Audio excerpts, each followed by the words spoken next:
5 layer integrated farming ಸಿಸ್ಟಮ್ದಾಗ ನಾವು ಮಾಡ್ಕೊಂಡಿದ್ದೆವು. ಅಂದ್ರೆ ಕೆಳಗಡೆ ನೀರಿನ ಟಾಕಿ ಇದೆ ಇಲ್ಲಿ ಕೆಳಗಡೆ ನೀರಿನ ಟಾಕಿ ಐತ್ರಿ. ಫಸ್ಟ್ ಗ್ರೌಂಡ್ನಾಗೇನು ನೀರಿನ ಟಾಕಿ, ಅದರಲ್ಲಿ ಮೇನು ಸಾಕಾಣಿಕೆ.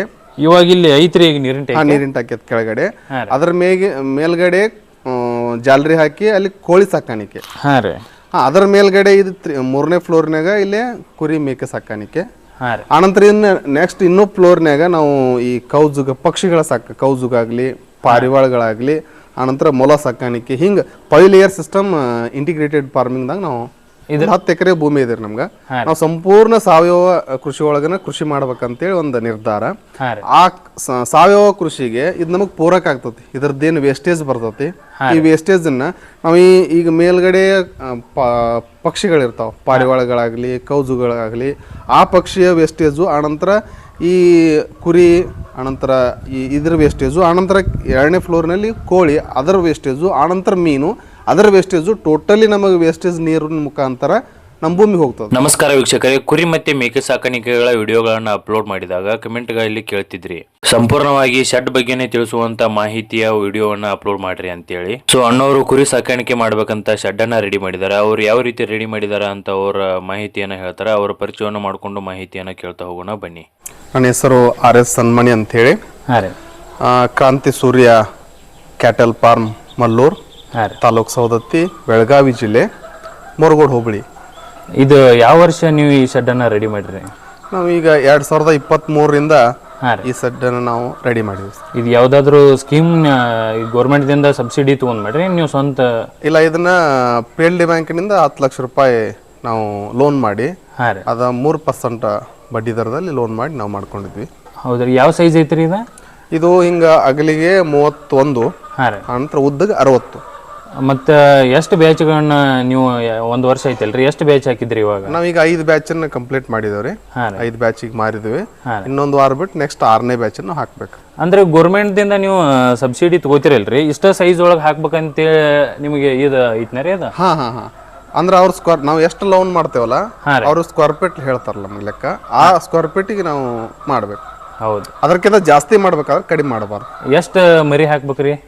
ನಾವು ಈ ನಮ್ಮ ಸೈಡಿನ ಸೈಜ್ ಒಂದು 150 ಮರಿಯಿಂದ 200 ಮರಿ ಮಟ ನಾವು ಹಾಕ್ಬಹುದು. ಈ ಸೈಜ್ ಒಳಗೆ 200 ಮರಿ ಮಟ ಮೇಯಿಸಬಹುದು ನಾವು. ಇದು ನಿಮ್ಗೆ ಗೌರ್ಮೆಂಟ್ ದಿಂದ 10 ಲಕ್ಷ ರೂಪಾಯಿ ಇದಾಗೈತ್ರಿ. 10 ಲಕ್ಷ ರೂಪಾಯಿ ನಾವು ಲೋನ್ ಮಾಡ್ಕೊಂಡಿದ್ವಿ PLD ಬ್ಯಾಂಕಿನಿಂದ. ನಾವು 3% ಬಡ್ಡಿ ದರ 3% ಬಡ್ಡಿ ದರದಲ್ಲಿ 10 ಲಕ್ಷ ರೂಪಾಯಿ ಲೋನ್ ಮಾಡ್ಕೊಂಡು ನಾವು PMGP ಒಳಗೂ ಮಾಡ್ಕೋಬಹುದು. 35% ಸಬ್ಸಿಡಿಯಿಂದ, ಅದರಲ್ಲಿ 11.5% 12% ಇಂಟ್ರೆಸ್ಟ್ ರೇಟ್ ಆಗುತ್ತೆ ನಮಗೆ. ಅಂದ್ರೆ ಅಲ್ಲಿ ನಮಗೆ ಎಷ್ಟು ನಾವು ಸಬ್ಸಿಡಿ ಕೊಡ್ತಾರೋ ಅಷ್ಟು ಬಡ್ಡಿನೇ ನಾವು ಕಟ್ಟಬೇಕಾಗ್ತದೆ ಬ್ಯಾಂಕಿಗೆ. ಮತ್ತೆ ಇದು ಸಡ್ಡಿಗೆ ಟೋಟಲ್ ಆಗಿ ಎಷ್ಟು ಖರ್ಚಾಗೈತ್ರಿ ಇವಾಗ?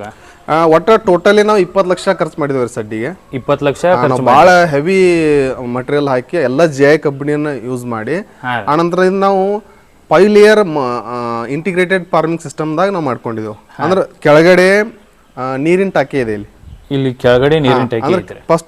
ಫಸ್ಟ್ ಗ್ರೌಂಡ್ನಾಗೇನು ನೀರಿನ ಟಾಕಿ, ಅದರಲ್ಲಿ ಮೇನು ಸಾಕಾಣಿಕೆ. ಇವಾಗ ಇಲ್ಲಿ ಐತ್ರಿ ಈಗ ನೀರಿನ ಟಾಕಿ ಕೆಳಗಡೆ, ಅದರ ಮೇಲ್ಗಡೆ ಜಾಲರಿ ಹಾಕಿ ಅಲ್ಲಿ ಕೋಳಿ ಸಾಕಾಣಿಕೆ. ಅದರ ಮೇಲ್ಗಡೆ ಇದು 3ನೇ ಫ್ಲೋರ್ನಾಗ ಇಲ್ಲೇ ಕುರಿ ಮೇಕೆ ಸಾಕಾಣಿಕೆ.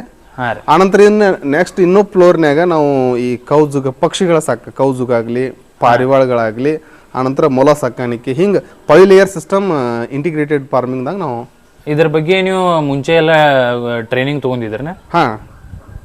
ಟ್ರೈನಿಂಗ ನಾವು ಈ ಗೌರ್ಮೆಂಟ್ ಕಡೆಯಿಂದ ಏನು ಪಶುಸಂಗೋಪನಾ ಇಲಾಖೆಯಿಂದ ಏನು ಟ್ರೈನಿಂಗ್ 3 ದಿನ ಕೊಟ್ಟರು, ಅದರಲ್ಲಿ ನಾವು ಮುಗಿಸ್ಕೊಂಡಿವಿ. ಆನಂತರ ಹೀಗೆ ನಾವು ಬೇರೆ ಬೇರೆ ಫಾರ್ಮ್ಗಳಲ್ಲಿ ಹೋಗಿ ನಾವು ಅದ್ರ ಬಗ್ಗೆ ಮಾಹಿತಿಯನ್ನ ನೀವು ಬೇರೆ ಬೇರೆ ಫಾರ್ಮಿಗೆ ಹೋಗಿ ತಿಳ್ಕೊಂಡಿರಿ.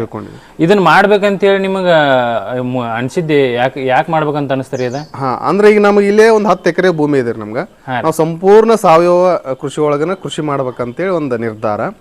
ಆ ಸಾವಯವ ಕೃಷಿಗೆ ಇದು ನಮಗೆ ಪೂರಕ ಆಗ್ತತಿ. ಇದ್ರದ್ದೇನು ವೇಸ್ಟೇಜ್ ಬರ್ತತಿ, ಈ ವೇಸ್ಟೇಜ್ ಅನ್ನ ನಾವು ಈಗ ಮೇಲ್ಗಡೆ ಪಕ್ಷಿಗಳಿರ್ತಾವ, ಪಾರಿವಾಳಗಳಾಗ್ಲಿ ಕೌಜುಗಳಾಗ್ಲಿ, ಆ ಪಕ್ಷಿಯ ವೇಸ್ಟೇಜು, ಆನಂತರ ಈ ಕುರಿ, ಆನಂತರ ಇದ್ರ ವೇಸ್ಟೇಜು, ಆನಂತರ 2ನೇ ಫ್ಲೋರ್ನಲ್ಲಿ ಕೋಳಿ ಅದರ ವೇಸ್ಟೇಜು, ಆನಂತರ ಮೀನು ಅದರ ವೇಸ್ಟೇಜು, ಟೋಟಲಿ ನಮಗೆ ವೇಸ್ಟೇಜ್ ನೀರಿನ ಮುಖಾಂತರ ನಮ್ಮ ಭೂಮಿಗೆ ಹೋಗ್ತದೆ.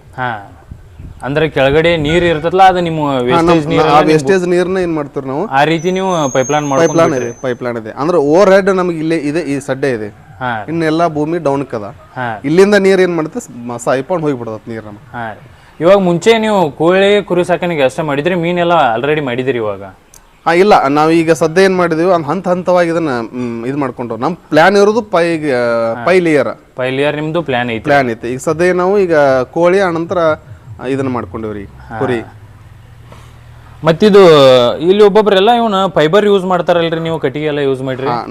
ನಾವು ಅಡ್ಡಾಡಿ ನಮ್ಮ ಮಾಹಿತಿ ಪ್ರಕಾರ ಫೈಬರು ಹೀಟ್ ಆಗ್ತದೆ ಸರ್ ಮರಿಗಳಿಗೆ. ಬೇಸಿಗೆ ಕಾಲದಲ್ಲಿ ಹೀಟ್ ಆಗ್ತತಿ, ಅನಂತರ ಮಳೆಗಾಲ ಚಳಿಗಾಲದಲ್ಲಿ ಕೋಲ್ಡ್ ಆಗ್ತದೆ. ಹಿಂಗಾಗಿ ಬೆಸ್ಟ್ ಅಂದ್ರೆ ನಮಗೆ ಕಟ್ಟಿಗೆ.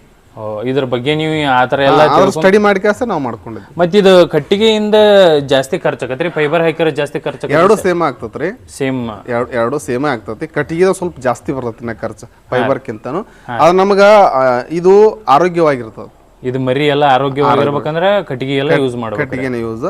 ಅನಂತರ ಫೈಬರ್ ಏನಾಗ್ತತ್ರಿ, ನಿಮ್ಗೆ ಹೇಳಿದೆ ಅಲ್ಲ ಈಗ, ಬೇಸಿಗೆ ಹೊತ್ತಲ್ಲಿ ಬಹಳಷ್ಟು ಕಾವ್ ಆಗ್ತತಿ, ಮಳೆಗಾಲ ಚಳಿಗಾಲದಲ್ಲಿ ಬಹಳಷ್ಟು ಕೋಲ್ಡ್ ಆಗ್ತದೆ. ಇವಾಗೆಲ್ಲ ಖಾಲಿ ಐತಲ್ರಿ? ಎಷ್ಟು ತಿಂಗಳೈತ್ರಿ ಇವಾಗ ನೀವು ಮರಿ ಎಲ್ಲ ತೆಗದ್ರಿ? ಇಲ್ಲ, ಈಗ 8 ದಿನ ಐತ್ರಿ ರೀಸೆಂಟ್ ತೆಗೆದು. 8 ದಿನ ಆಯ್ತು. ಅಂದ್ರೆ ಬ್ಯಾಚ್ ವೈಸ್ ಹಾಕ್ತಿರಿ? Batch wise. ಮತ್ತ ಬ್ಯಾಚ್ ವೈಸ್ ಅವನ ಇರೋಕ್ಕಿಂತ ಮುಂಚೆನೆ ತರಬೇಕಿಲ್ರಿ? ಅಂದ್ರೆ ಮರಿ ಇರ್ತಾ ಮತ್ತೊಂದ್ ಬ್ಯಾಚ್ ಹಾಕ್ಬೇಕಿತ್ತಲ್ರಿ ನೀವು? ಅಲ್ಲ, ಹಂಗ್ ಮಾಡ್ಬೋದು. ಆದ್ರ ನಾವು ಮತ್ತೆ ಕ್ಲೀನಿಂಗ್ ಮಾಡ್ತೇವೆ, ಸೆಡ್ ಅನ್ನು ಕ್ಲೀನ್ ಮಾಡಿ ಔಷಧ ಹೊಡೆದು 1-8 ದಿನ ಗ್ಯಾಪ್ ಮಾಡಿ ಆನಂತರ ಹಾಕೋದ್ರಿಂದ ಯಾವುದೇ ರೋಗಗಳ ಅಟ್ಯಾಕ್ ಆಗೋದಿಲ್ಲ. ಅಂದ್ರೆ ಹಿಂಗ ಸೆಡ್ ಎಲ್ಲ ಕ್ಲೀನಿಂಗ್ ಮಾಡೋ ಸಲುವಾಗಿ ಒಂದ್ ಬ್ಯಾಚ್ ಹೋದ್ಮೇಲೆ ಒಂದ್ ವಾರ ಗ್ಯಾಪ್ ಬಿಟ್ಟು ಕ್ಲೀನ್ ಎಲ್ಲ ಮಾಡ್ಕೊಂಡು ಮತ್ತೊಂದ್ ಬ್ಯಾಚ್ ಹಾಕ್ತೀರಿ? ಅಂದ್ರೆ ಒಂದು 8ರಿಂದ 10 ದಿನ ನಾವು ಗ್ಯಾಪ್ ಇಟ್ಟು ಅಂತಂದ್ರ ಅಲ್ಲಿ ಎಲ್ಲಾ ರೋಗಾಣುಗಳು ಇರ್ತಾವಲ್ಲ ಅವೆಲ್ಲ ಸತ್ತು ಹೋಗ್ತಾವ. ನಾವು ಔಷಧ ಸ್ಪ್ರೇ ಮಾಡೋದ್ರಿಂದ ಆನಂತರ ನಾವು ಮತ್ತೆ ನೆಕ್ಸ್ಟ್ ಬ್ಯಾಚ್ ಮಾಡ್ಕೋಬಹುದು. ಹೌದು. ಮತ್ತಿದು ಎಷ್ಟು ಮರಿ ಹಾಕ್ತೀರಿ ನೀವು ಒಂದು ಬ್ಯಾಚಿಗ್ರಿ? ಇಲ್ಲಿ ನಾವು 100 ಮರಿ ಹಾಕ್ತೇವ್ರಿ. 100 ಮರಿ ಹಾಕ್ತೀರಿ. ಎಲ್ಲಿಂದ ತೊಗೊಂಬರ್ತೀರಿ? ನಾವು ಕುಕ್ಕುನ್ಪಳ್ಳಿ ತರ್ತೇವ್ರಿ. ಕುಕ್ಕುನ್ಪಳ್ಳಿ, ಸಿಂಧನೂರ್ ತರ್ತೇವೆ. ಆಮೇಲೆ ಹಾವೇರಿ ತರ್ತೇವೆ. ಇವು ಕೆಂಪು ಎಳಗ ಮರಿ ತಗೋಬೇಕತ್ತೀರ. ನಾವು ವರ್ಷದ ಬ್ಯಾಚ್ ತಗೋಬೇಕತ್ತೀರ ನಾವು ಇದಕ್ಕೆ ಹೋಗ್ಬೇಕ್ರಿ, ಎಲ್ಲೇ ಅಮೀನ್ಗಢ ಮರಿ. ಅಮೀನ್ಗಢ ಅನಂತರ ಮುದೋಳು, ಕೆರೂರು. ನೀವು ಯಾವ ರೀತಿ ಮರಿ ಹಾಕ್ತೀರಿ? ಅಂದ್ರೆ ಹಿಂಗ ಅಂತಾರಲ್ರಿ, ಮಾಂಸಕ್ಕೆ ಹಾಕ್ತಿರೋ ಏನ ಈ ಮರಿಗಳನ್ನ ತಗೊಂಡ್ ಸಾಕಾಣಿಕೆ ಮಾಡಿ ಜವಾರಿ ಮರಿಗಳು ತಗೋತಾರಲ್ರಿ, ಅವ್ನ ತಗೊಂಡ್ ಸಾಕಾಣಿಕೆ ಮಾಡಿ ಸರ್ತಿಗೆ ಬಿಡ್ತಾರಲ್ಲ, ಅಂತ ಮರಿಗಳು ಹಾಕ್ತಿರಿ ನೀವು? ಈಗ ನಾವೇನ್ ಮಾಡ್ತೇವ್ರಿ, ಫಸ್ಟ್ ಸಣ್ಣ ಮರಿ ತೆಗೆದುಕೊಂಡ್ ಬಂದ ನಾವು 6,000 ರಿಂದ 7,000 ರೇಂಜ್ನಾಗ ತೆಕ್ಕೊಂಡ್ 13,000 ರಿಂದ 14,000 ರೇಂಜಿಗೆ ನಾವು ಮಾರ್ತೀವಿ. ಅಂದ್ರೆ 6,000-7,000 ಅಂತೀರಲ್ರಿ? ಯಾವ ಎಷ್ಟು ತಿಂಗಳ ಮರಿ ಇರ್ತಾವ ಅವು? 2 ತಿಂಗಳಿಂದ 2.5 ತಿಂಗಳು ಇರ್ತಾವ್ರಿ. 2 ತಿಂಗಳಿಂದ ಅಂದ್ರೆ ಹಾಲು ಕುಡಿದಿಲ್ಲ, ಹಾಲು ಕುಡಿದ್ಬಿಟ್ಟು ಮೇವು ತಿಂತಿರ್ತಾವ. ಅವನ್ ತೆಗೆದುಕೊಂಡ್ ಬಂದ್ ನಾವ್ ಏನ್ ಮಾಡ್ತೇವ್ರಿ, 3 ತಿಂಗಳು ನಾವು ಮೇಯಿಸ್ತೀವಿ. ಅದನ್ನ 3 ರಿಂದ 4 ತಿಂಗಳು, 13,000 ರಿಂದ 14,000 ಮಾರ್ತೈತಿ. ಅದನ್ನ ಮತ್ತೆ ಮುಂದಿನ ಫಾರ್ಮ್ದವ್ರೆ ಒಯ್ತಾರ. ಮುಂದಿನ ಫಾರ್ಮ್ದವ್ರು ಅವ್ರು 2 ತಿಂಗಳು 3 ತಿಂಗಳು ಮೇಯಿಸಿ ಆನಂತರ ಅದು ಮತ್ ಮುಂದೆ ಹೋಗ್ತದೆ. ಹಿಂಗ ಅದ ಹಂತ ಹಂತವಾಗಿ ಹೋಗ್ತದೆ. ಅಂದ್ರೆ ಯಾವ ತರ ಮರಿಗೋಡ್ರಿ ನೀವು ಸಾಕು? ಇವು ಕೆಂಗೂರಿ ಅಂದ್ರೆ ಮಾಂಸದ ಮರಿಗೋಡ್ರಿ? ಮಾಂಸದ ಮರಿಗಳೇ. ಅಂದ್ರೆ ಹಿಂಗ ನಿಮ್ಮ ಮರಿಗಳು ತಗೊಂಡ್ ಹೋಗಿ ಟಗರಿನ ಅವನು ಹುಡುಗರೆಲ್ಲ ಸಾಕಾಣಿಕೆ ಮಾಡಿ ಅವನ್ನೆಲ್ಲ ಸರ್ತಿಗತ್ತು ಬಿಡ್ತಾರಲ್ಲ, ಅಂತ ಮರಿಗಳು ಅಲ್ರಿ? ಅಂತ ಮರಿ ಅಲ್ಲ ರೀ ಇವೆಲ್ಲ ಬರೀ ಮಾಂಸಕ್ಕೆ ಹೋಗುವಂತ ಮರಿನ ನಾವೇನ್ ಮಾಡ್ತೀವಿ, ಆ ಸಣ್ಣ ತೆಗೆದುಕೊಂಡ್ ಬಂದ ದೊಡ್ಡ ಮಾಡಿ 3 ತಿಂಗಳು 4 ತಿಂಗಳು ನಾವು ಮೇಯಿಸಿ ಮತ್ತೆ ಬೇರೆ ಫಾರ್ಮರ್ ಇರ್ತಾರಲ್ಲ, ಸ್ವಲ್ಪ ಅವರು ದೊಡ್ಡ ಮರಿ ಸಾಕ್ತಿರ್ತಾರ, ಅವ್ರು 2 ತಿಂಗಳು 3 ತಿಂಗಳು ಹಿಡಿತಾರ.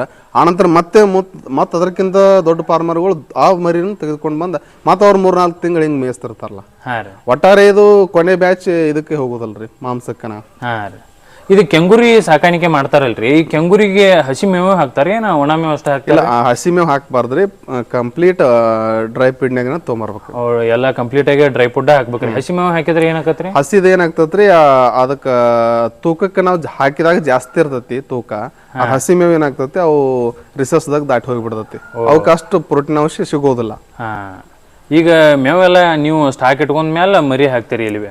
ಮೇವೆಲ್ಲ ಕಂಪ್ಲೀಟ್ ನಾವು ಹೊಟ್ಟ ಅನಂತರ ಅವು ಪೀಡ ಅನಂತರ ಸೈಲೇಜ್ ಎಲ್ಲ ಸ್ಟಾಕ್ ಇಟ್ಕೋತೀವಿ. ಈ ಪೀಡ ಈ ಸೈಲೇಜ್ ಎಲ್ಲ ನೀವೇ ರೆಡಿ ಮಾಡ್ಕೋತೀರಿ? ಎಲ್ಲ ಸೈಲೇಜ್ ನಾವು ರೆಡಿ ಮಾಡ್ಕೋತೀವಿ. ನೀವು ರೆಡಿ ಮಾಡ್ಕೋತೀರಿ.